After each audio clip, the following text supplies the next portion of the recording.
one-liners he'd always say, and us, being his kids, we'd hear him over and over. Sheriff is there? What? Oh wait, no, that was a movie that he liked. So we'd hear him over and over, you know, and he'd let one rip and we're out, and we'd be like, yeah, we know. No. And everybody else would laugh. Really? Can I? Can I? Let's let Jamie hear. Anyway. But we got a new one. We got a new one. When Dad had, mid-November, when Dad got his Hold on, Jamie, not to interrupt you, but was it? Not to interrupt you. Not to interrupt you.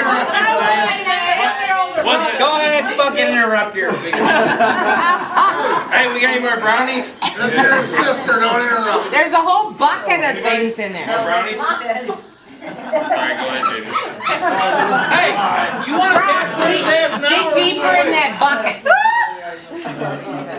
So we were in, Dad had his surgery in November, and we were all there as kids. And we were all Oh, this is such a good story. And it's a new one-liner to add, so next time this comes up for you, hopefully you can use it. Hopefully you're in a crowd that'll get it. And if they don't, They didn't know Jim did. yeah.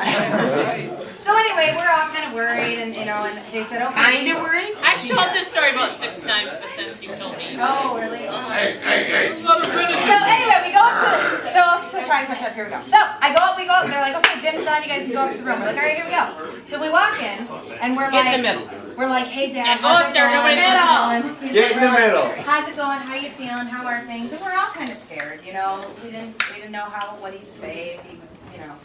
So he's laying in his bed, and there wasn't enough seats. And we Wait, Jamie, you were worried he was going to lose his personality. Right.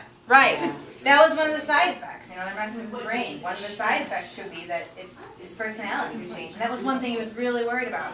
I'm like, Dad, if you come out of the surgery and you were like, oh, I used to like ketchup, now I don't. No, wait, tell him what Brock's been doing. What's Brock been doing for 8 hours? Nothing. Nothing. No knitting, no reading. So Brock's freaking out, right? Did she say bro? Yeah. Did he? No, Mom we all had something, we all brought something to do to keep us busy. Brock read the paper for about 5 minutes and sat there and stared at us.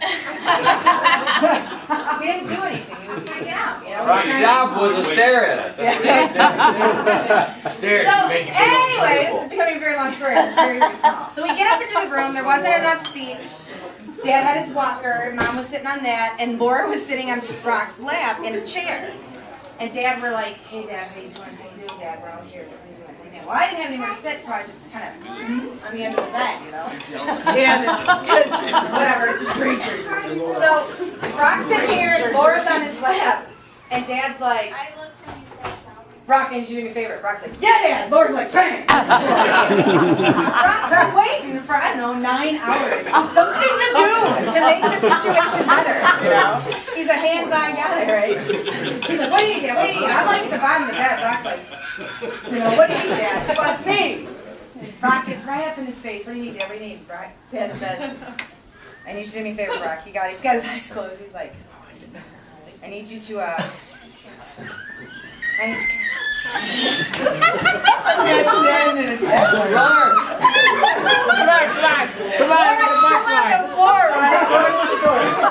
This is good. Punchline. Pee in my pants! I need you Hit us. Come on. to find the dog that shit in my mouth.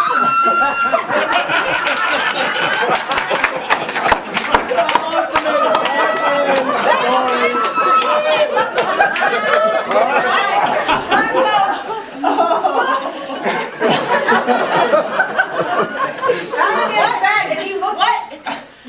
Find the dog that shit in my mouth and shoot it. And Brock looks around, and he looks at me, and I'm like, running for